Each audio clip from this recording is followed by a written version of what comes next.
Apa hukum demo? Apa sebabnya orang-orang demo kepada presiden? Nggak puas. Dia demo karena nggak puas. Cuman itu doang kok cengeng. Ingat ikhwan, antum baca sejarah fitnatu khalqil Quran di zamannya Imam Ahmad bin Hambal. Fitnah orang-orang kaum muslimin dipaksa semuanya untuk mengatakan Al-Quran adalah makhluk. Siapa yang tidak mengatakan Al-Quran adalah makhluk akan kami penjara, bahkan kami bunuh.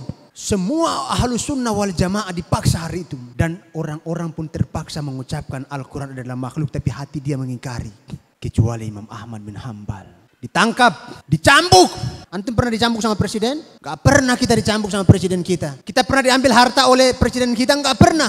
Presiden kita dolim sama dalam hal apa? Mungkin dia gak adil, itu wajar karena masyarakat kita juga gak adil. Yang antum lihat sekarang pemimpin antum itulah cerminan antum sendiri. Kita menginginkan pemimpin kita adil, pemimpin kita tidak berbuat curang. Berapa banyak mahasiswi dan mahasiswa yang nyontek ketika ujian. Antum nyontek pengen pemimpin yang adil, salah. Ketika antum nyontek, pemimpin antum akan nyontek. Ketika antum curang dalam ujian, pemimpin antum akan curang kepada antum. Jadi kenapa antum demo? Yang adalah kita memperbaiki diri kita, membenahi diri kita. Jangan sampai keadaan itu lebih buruk daripada setelahnya. Berapa banyak mahasiswa-mahasiswi yang nyontek ketika ujian, toh dia mengharapkan untuk pemimpin yang adil. Yang angkat pemimpin siapa? Yang nyontek tadi. Yang nyuri tadi yang nyontek, yang kerjasama tadi yang angkat pemimpin. Bagaimana pemimpin kita mau jujur? Bagaimana pemimpin kita mau adil kalau antum yang angkat pemimpinnya? Sekarang kita kenapa demo? Kenapa kita protes? Jujur ketika anda lihat orang-orang demo itu benci kali anda sama. Bukan anda benci kepada orang Islam, tapi anda benci dengan perilaku mereka demo. Ingat Imam Mujahid ketika menafsirkan ayat doa orang-orang mukmin, waja'alna lil muttaqina imama, dan jadikanlah untuk kami Allah pemimpin-pemimpin yang bertakwa di antara kami. Apa kata Imam Mujahid? Kalian tidak akan mendapatkan pemimpin yang bertakwa illa antasluka maslakal muttaqin, kecuali kalian berpedoman sebagaimana pedoman orang-orang yang bertakwa, baru kalian akan mendapatkan pemimpin yang bertakwa. Sampai-sampai para ulama kita mengatakan apa? Kalau seandainya, antum dengar baik-baik ini perkataan, bukan perkataan aneh, ini perkataan para ulama. Kalau seandainya cambuk yang digunakan untuk memukul Imam Ahmad itu dipukulkan ke onta, pasti onta itu akan mati. Siapa di antara antum pernah dicambuk seperti itu?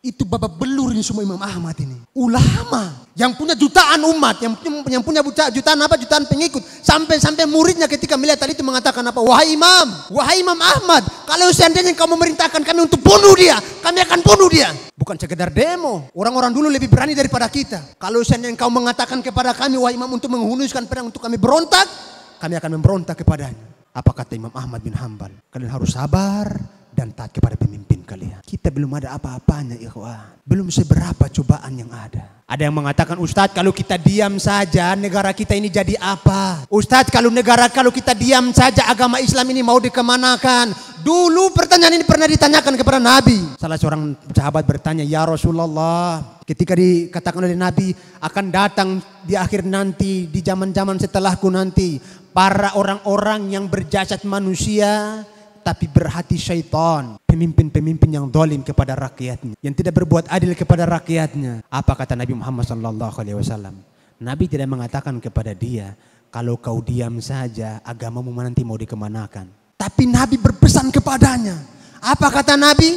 Isma' wa tuti'. Ketika ditanya, ya Rasulullah, apa yang harus kami lakukan wahai Nabi? Ketika kita melihat keadaan seperti ini, apa kata Nabi? Engkau harus dengar dan taat kepada pemimpinmu. Taat kepada pemimpin kita. Salah seorang ketika kami masih kuliah, salah seorang dosen kami, tidak perlu kita sebutkan nama beliau. Beliau membandingkan antara Presiden Soeharto, kemudian Presiden Mursi, Presiden Mesir, kemudian juga Bashar Assad. Beliau mengatakan kalau antum lihat dari 3 presiden ini, presiden yang paling sayang dengan rakyatnya adalah Soeharto. Yang paling sayang dengan rakyatnya itu siapa?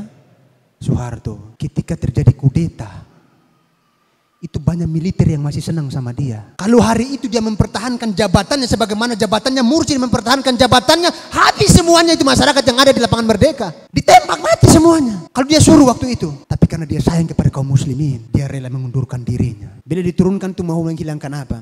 Korupsi. Tapi semakin baik enggak korupsinya? Semakin buruk. Makanya benarlah kata Syekhul Islam Ibnu Taimiyah ketika membahas masalah ini, beliau mengatakan tidaklah satu pemimpin pun dikudeta, melainkan pemimpin setelahnya jauh lebih buruk daripada pemimpin yang dikudeta. Tidaklah satu pun pemimpin dikudeta. Antum harus patah telinga baik-baik.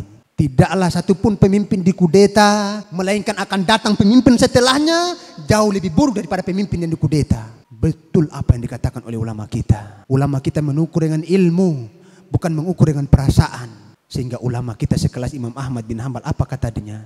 Kalian harus bersabar. Bersabar itu jauh lebih baik daripada kalian memberontak. Demo hendaklah jangan antum ikuti. Ketika antum didemo oleh masyarakat satu RT, antum malu nggak kira-kira? Antum malu kan? Ini pemimpin kita di demo, yang namanya dikenal oleh semua orang, dipermalukan di hadapan masyarakat, belum di kalangan masyarakat. Apakah layak seperti itu kita sebagai agama Islam? Apakah layak seperti itu kita sebagai umat Islam? Apakah layak seperti itu kita sebagai umat yang beradab, umat yang berakhlak, umat yang berperadaban? Tidak ada solusi kecuali kita harus bersabar. Tidak ada jalan yang lebih selamat kecuali mengamalkan wasiat Nabi. Isma' wa tuti'. Wa in daraba dhahraka wa akhadha malak. Engkau tetap dengar kepada pemimpinmu dan taat kepada pemimpinmu meskipun dia memukul pundakmu dan mengambil hartamu.